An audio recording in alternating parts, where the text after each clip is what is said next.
আপনি যখন চোরের কাছ থেকে ফোন নিয়ে নিছেন, তখন আপনার কাছে যখন পুলিশে এই জিনিসটা পাইবে তখন আপনি চোর। যে ওদের কাছে অনেক আইফোন চুরির আছে, স্যামসং ফোন আছে চুরির, অন্যান্য জিনিস চুরির ফোনগুলো আছে। ওরা যে জিনিসগুলা বিক্রয় করবে এগুলা 100%ই চুরির জিনিস হয়। আসসালামু আলাইকুম viewers, welcome to our another video. কেমন আছেন সবাই? আশা করছি সবাই ভালো আছেন এন্ড আলহামদুলিল্লাহ আপনাদের দোয়ায় আমরাও ভালো আছি। তো সম্মানিত দর্শক, আপনাদের জন্য আজকে একটি সতর্ক বার্তা নিয়ে আসলাম। যারা অলরেডি স্পেনে আছেন অথবা যারা নতুন স্পেনে প্রবেশ করছেন, চিন্তাভাবনা করছেন, তারা অবশ্যই ভিডিওটি দেখবেন। এই ভিডিওটি একটি গুরুত্বপূর্ণ বাস্তব একটি ভিডিও। আমরা অনেক ইনফরমেশন দেওয়ার চেষ্টা করব এবং গুরুত্বপূর্ণ তথ্যগুলা ধরে তোলার চেষ্টা করব। আপনারা অবশ্যই ভিডিওটি দেখবেন। আর আজকেও আমাদের সাথে আছেন আমাদের আব্দুল আজিজ ভাই। আসসালামু আলাইকুম ভাই। ওয়ালাইকুম আসসালাম। কি অবস্থা ভাই, কেমন আছেন? আলহামদুলিল্লাহ ভাই, ভালো আছে। আপনি কেমন আছেন? জি ভাই, আলহামদুলিল্লাহ ভালো আছি। তো ভাই, আমরা সরাসরি আপনার কাছে জানতে চাইবো যে বিষয়টি, আমরা প্রশ্ন করে ফেলি আপনাকে। রিসেন্টলি বার্সেলোনাতে একটি ঘটনা ঘটেছে আমাদের বাঙালি একজন ভাইয়ের সাথে। তো এই ঘটনা নিয়ে আমরা আলোচনা একটু পরে করছি। তো আপনাকে মেইন প্রশ্ন যেটি হচ্ছে ভাই, যে রাস্তাঘাটে অনেক মরুক্কিস বা অনেক আলজেরিয়ান মানুষ আছে যে অনেক কিছু বিক্রি করে রাস্তাঘাটে, তারপর অনেক আফ্রিকান মানুষও আছে রাস্তাঘাটে পুরাতন জিনিসপত্র বিক্রি করে। তো এই বিষয়ে একটু বলবেন, এইগুলা কি রাস্তাঘাট থেকে কিনা উচিত বা উচিত নয়? এটি কিনলে কি লাভ না ক্ষতি? এই বিষয়ে আপনি একটু বলবেন আমার দর্শকদের উদ্দেশ্যে। ভাই, সুন্দর একটা প্রশ্ন করছেন আপনি।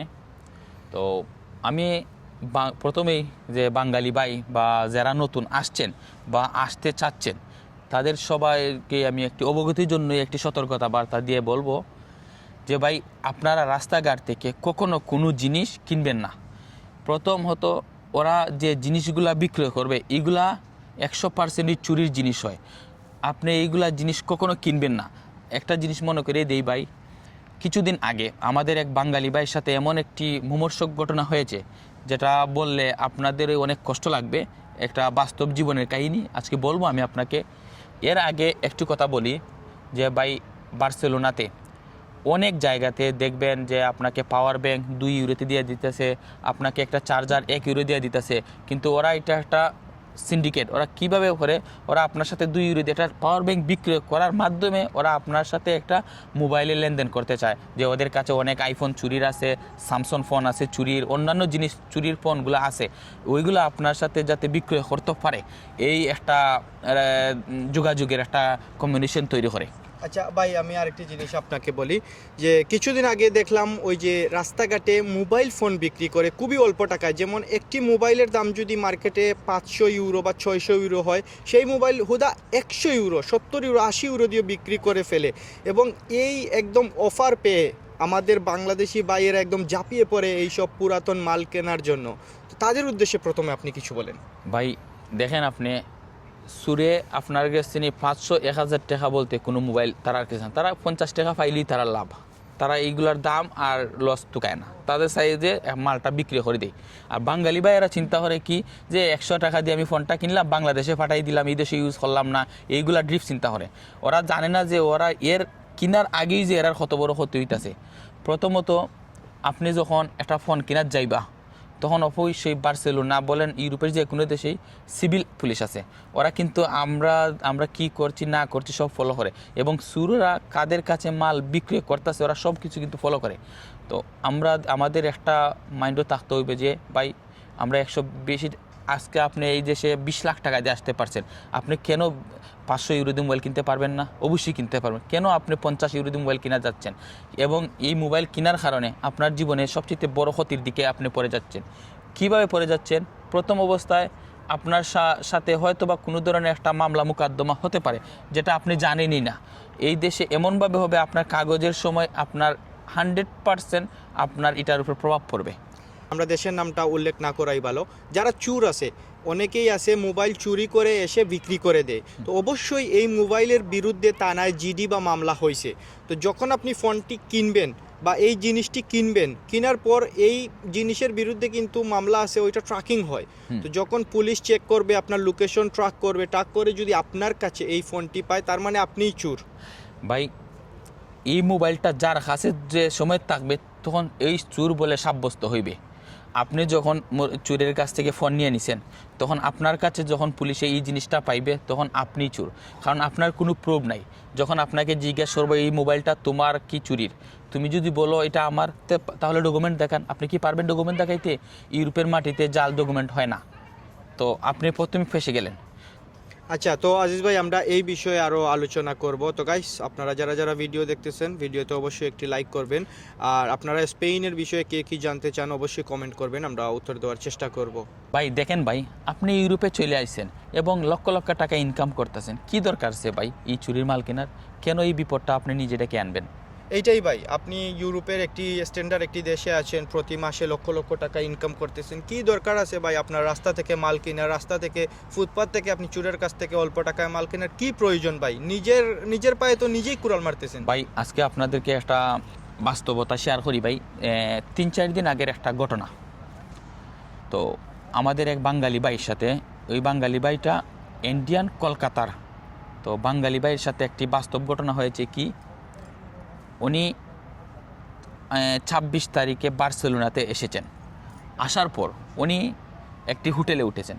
হোটেলে ওঠার পর উনি ওনার যে চার্জার, আমাদের বাংলাদেশে বেশিরভাগ চার্জার 3 পিংয়ের হয়, বা স্পেনের চার্জারের লগে বাংলাদেশে যে চার্জারের অ্যাডাপ্টারের মুখ এগুলা এক থাকে না, ডিফারেন্ট থাকে। 2 পিংয়ের হয়। হ্যাঁ, 2 পিংয়ের হয়। তো এই ক্ষেত্রে ওই ভাই কী করছে, যে একটা চার্জার কেনার জন্য বাইর হয়েছে রাস্তার। বাইর হওয়ার পর দেখে যে রাস্তার মধ্যে একজন লোকে চার্জার বেচতেছে। তো উনি বুঝে নাই, না বুঝে উনি কী করছে, উনি কিনে নিছে। কিনে নেওয়ার পর ওনারে জিজ্ঞেস করছে যে আমার কাছে একটা মোবাইল আছে, তুই মোবাইল নিতে চাস কি? তো উনি বললেন যে না ভাই, আমার কাছে তো অত টাকা নাই, আমি কীভাবে মোবাইল কিনবো? ওরা বলছে যে কত টাকা তোর কাছে আছে? আর চুরের তো 50 টাকা পাইলেই হয়েছে, যা তো পায় হ্যাঁ, তাই যাই লাভ। পাই তাই লাভ। উনি বলছে যে আমার কাছে 150 ইউরো আছে। বলছে ঠিক আছে, আমরা তোরে ওই ফোন দিয়ে দিতেছি। উনি ভাবছেন যে একটা ফোনের দাম 800 ইউরো, আর আমি পাইয়া যেতেছি 150 ইউরোতে, তাহলে তো আমি জিতে গেছি।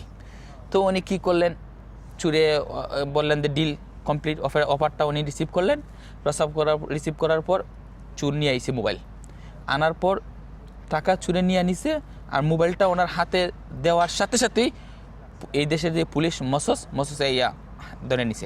আর চোরগুলা মেবি পালিয়ে গেছিল। চুর তো ভাই দৌড়িয়া পালিয়ে যায়। বাঙালি তো, উনি তো আর বুঝে নাই। তো ওনারে পুলিশে জিজ্ঞাসা করছে যে এই মোবাইল তুই পাইলে কীভাবে? উনি বললেন যে আমি কিনছি। বলছে যে তুই ডকুমেন্ট দেখা। তো উনি তো ডকুমেন্ট দেখাইতে পারতেছে না, বলতেছে রাস্তা থেকে বলছে। পুলিশ বলছে যে এই মোবাইলের উপরে একটা ডিজি আছে, মামলা আছে। হ্যাঁ মামলা আছে, জিডি করা মামলা আছে। তা এই মোবাইলটা যার কাছে পাওয়া যাবে এই সুর। তখন ওনাকে কি করলো, পুলিশ ওনাকে নিয়ে গেল তো থানাতে। 1 রাত রাখছে। রাখার পর ওনাকে জিজ্ঞাসা করছে যে তুই ডকুমেন্ট দিয়ে ফোনের। উনি তো ফোনের কোনো ডকুমেন্ট দিতে পারতেছে না। তারপরে ওনারা কি করছে, যে বলছে তুই এই দেশে কীভাবে আসলে? উনি বলছে যে আমি ভিজিট ভিসা নিয়ে আইছি। তো ওনার চেক করছে ভিসা চেক করার পর দেখছে ঠিক আছে, সত্যি ভিজিট ভিসা। তো ওরা ওনার ফোন তো আগে নিয়ে নিছে। ওরা ওদের ফোন চেক করে দেখছে, ওর ফোনের ভিতরে, ওর যে পার্সোনাল ফোন, ওই ফোনের ভিতরে দেখছে যে ওর টিকিট আছে, তারপরে ওর পাসপোর্টের ফটোকপি আছে, সবগুলা ওর ফোন থেকে নিয়ে নিছে। ডকুমেন্টগুলো ওর ফোন থেকে নিয়ে নিছে। তো পুলিশ ওকে জিজ্ঞাসা করছে যে তোর নামে এখন চুরির মামলা হবে, তুমি কি করবে এখন? তুমি কি দেশে চলে যাবে না এখানে থাকবে? এখানে থাকলে তোমার উপরে চুরির মামলা হবে। তো ওই লোক কি ভাবলো যে উনি তো চিন্তায় পড়ে গেল, কি করবো। নতুন মানুষ বুঝতে পারে নাই। তখন ওনারা বলছে যে তুই কোথায় থাকস? তো উনি বলছে যে আমি থাকি এই বাসাতে।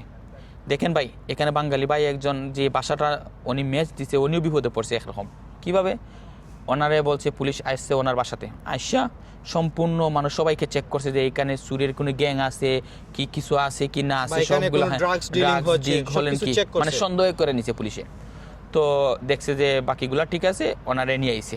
আবার ওনাকে নিয়ে আইছে থানাতে আনার পর ওনার কাছ থেকে ওনার টিকিট চেক করছে। টিকিট দেখছে যে ওনার টিকিটের ডেট গেছে গিয়ে। আর উনি তো আইসি স্পেন থাকার জন্য, উনি তো আর যাওয়ার জন্য, ব্যাক করার জন্য আসে নাই এত লক্ষ টাকা দিয়ে। তখন ওরা কী করছে, ওই টিকিট বাহির করে ওনাকে আবার নতুন একটা টিকিট করে দিছে যে ওনারে আপনার দেশে পাঠিয়ে দেবে ওনারে। আর ওরা থানা থেকে ছাড়ে নাই, একদম থানা থেকে একদম এয়ারপোর্টে নিয়ে ওনাকে দিয়া দিছে, একদম দেশে পাঠিয়ে দিয়ে দিছে। তো আমি একটা কথা বলবো ভাই, আপনারা কখনো কোনো সময় এই ধরনের কাজ করবেন না। কেন ভাই? আপনি 25-30 লাখ টাকা খরচ করে স্পেন আসছেন, কিন্তু আপনি কি 50 টাকার জন্য ভাই মরে যাবেন? তাহলে কেন এই ভুল করবেন? এইটাই আমাদের যারা নতুন বাইয়েরা স্পেনে প্রবেশ করেছেন বা ইউরোপের যে কোনো দেশে আপনি থাকেন না কেন, আপনি লক্ষ লক্ষ টাকা ইনকাম করবেন প্রতি মাসে, তো কি দরকার আছে ভাই রাস্তা থেকে জুতা কেনার, রাস্তা থেকে আপনি জ্যাকেট কেনার? ওইগুলো তো শপিং মল থেকেও আপনি নিতে পারেন, হয়তো বা টাকা বা ইউরো একটু বেশি যাবে। তো এত লাভ টুকিয়ে তো লাভ নাই, ভবিষ্যতে লসও হতে পারে। তো আমাদের ভাইদের উদ্দেশ্যে আমাদের এটাই সতর্কবার্তা যে রাস্তাঘাট থেকে আপনারা চুরের কাছ থেকে কোনো দিনও কোনো কিছু মাল আপনারা কিনবেন না। আরেকটি কথা বলি ভাই, আপনারা যদি দেখা যাচ্ছে যে আপনাদের কাছে টাকা কম, মোবাইল একটা ভালো কিনতে পারতেছেন না, এই দেশে ভাই লিগেলিটিভাবে সেকেন্ড হ্যান্ড ফোন বিক্রি হয়, আপনি ওই জায়গা থেকে কিনে আনবেন। আপনার টাকা কম, আপনি সেকেন্ড হ্যান্ডের অনেক দোকান আছে, লিগেলিটিভাবে আনবেন, আপনি ইলিগেলিভাবে কোনো কাজ করবেন না। আপনার টাকা অল্প, এখানে সেকেন্ড হ্যান্ড অনেক শপ আছে, মোবাইল বলেন ফোন বলেন, এখানে কাপড়ও সেকেন্ড হ্যান্ড পাওয়া যায়, জুতাও সেকেন্ড হ্যান্ড পাওয়া যায়, সবকিছুই আপনার সেকেন্ড হ্যান্ড অরিজিনাল দোকান থেকে নিয়ে আপনারা আসবেন। কিন্তু ওই যে রাস্তাঘাটে অনেকেই অল্প টাকায় ফোন বিক্রি করে, কাপড় বিক্রি করে, তো আমরা সাজেস্ট করব, আপনাদের কাছে অনুরোধ রইবে, আপনারা কখনোই কোনো সময় এইরকম রাস্তাঘাট থেকে আপনারা কোনো কিছু কিনবেন না, ভবিষ্যতে আপনাদের সমস্যা হতে পারে। এটাই আপনাদের কাছে আমাদের অনুরোধ রইল।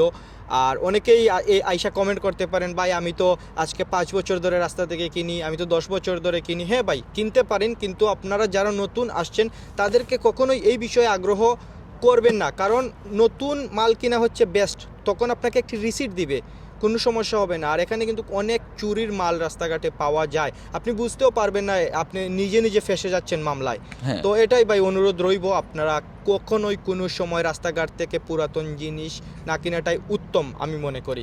কোনো ধরনের মালেই ভাই আপনারা চুরের কাছ থেকে কিনবেন না রাস্তাঘাট থেকে, কোনো ধরনের নাই, 100% ভাই। জানেন আপনাদের এই স্পেনে বার্সেলোনাতে পুলিশ এর যে সংখ্যা, এর চাইতে সিভিল পুলিশের আরও বেশি ভাই। আপনারা জানেন না, আপনাদের সঙ্গে সিভিল পুলিশ হাঁটতাছে। কিন্তু ভাই কেয়ারফুল থাকবেন, আপনারা কোনো সময়ই এই চুরির মালটা কিনবেন না, 1 ইউরো টাকা হোক 2 ইউরোর হোক, কোনো কিনবেন না, আপনারা সরে যাবেন এখান থেকে। এইটাই আপনাদের কাছে অনুরোধ রইল। আর আরেকটি জিনিস, আমাদের চ্যানেলে স্পেনের বিষয়ে অনেক ইনফরমেশন আছে, আপনি কিভাবে বৈধতা পাবেন, কিভাবে ফ্রিতে ঘরে অ্যাড্রেস তৈরি করবেন, বিস্তারিত আমাদের চ্যানেলে অনেক ভিডিও আছে, তো আপনারা চাইলে দেখে আসতে পারেন, অনেক ভিডিওই আছে। তো আজিজ ভাই, আপনি আমাদের দর্শকদের উদ্দেশ্যে লাস্ট কি বলবেন ভাই, একটু বলে ফেলেন। লাস্ট এটাই বলবো ভাই, আমরা বাস্তব সাক্ষী দিছি যে একটা ঘটনাটা ঘটছে, তো আমরা আপনাদেরকে বারবারই সতর্ক করতেছি ভাই, আপনারা এত সব টাকা খরচ করে স্পেনে আসছেন, লাখ লাখ টাকা ইনকাম করছেন, কেন আপনি 50 টাকা 100 টাকা দিয়ে কাপড় কিনবেন, জুতা কিনবেন, মোবাইল কিনবেন, ইলেকট্রনিক্স মাল কিনবেন? কোনো জিনিস ভাই কিনা যাবে না। অনেকে বলতে পারে ভাই মোবাইল কিনেন না, অন্যগুলা কিনেন, কোনো জিনিস কিনেন না ভাই, কোনো জিনিস আপনাকে হাতে নাতে ধরে নিবে ভাই। আমরা এমনও দেখছি ভাই, একজন চুরি এসে একটা টি শার্ট বেচতেছে একটা দোকান থেকে, চুরি করে আনার পর বাঙালি একজন ভাই দেখতেছে, পুলিশ তাকে সঙ্গে সঙ্গে তারা ধরে নিছে, ধরার পর উনি ওনার রেসিডেন্ট কার্ডের নিয়া নাম্বার দিয়ে চলে গেছে। কিন্তু নিয়া নাম্বার দিয়ে চলে গেলে কি ওনার বাসাতে তো ভাই ওনার চিঠি আসবে 100%। তো এইটাই, আপনারা যে কোনো জিনিস, আপনি মোবাইল বলেন, খাবার জিনিসই বলেন, মানে সোজা কথা হচ্ছে টাকা পয়সা বা ইউরো দিয়ে রাস্তাঘাট থেকে কোনো কিছু আপনারা কিনবেন না এবং বিক্রিও করবেন না। এখানে অনেক সেকেন্ড হ্যান্ডের দোকান আছে, সব কিছুই আপনি সেকেন্ড হ্যান্ড পাবেন। আপনার কাছে টাকা অল্প আছে, সমস্যা নাই, আপনি একটি ভালো জুতা কিনবেন, সেকেন্ড হ্যান্ড জুতা আছে কিনা ফেলেন, তাও আপনি চুরের কাছ থেকে কিনবেন না, এটাই অনুরোধ রইল। তো ঠিক আছে গাইস, সবাই ভালো থাকবেন, সুস্থ থাকবেন, দেখা হচ্ছে অন্য কোনো ভিডিওতে। আর আজিজ ভাই, আপনাকে অসংখ্য ধন্যবাদ। আসসালামু আলাইকুম। ওয়ালাইকুম আসসালাম।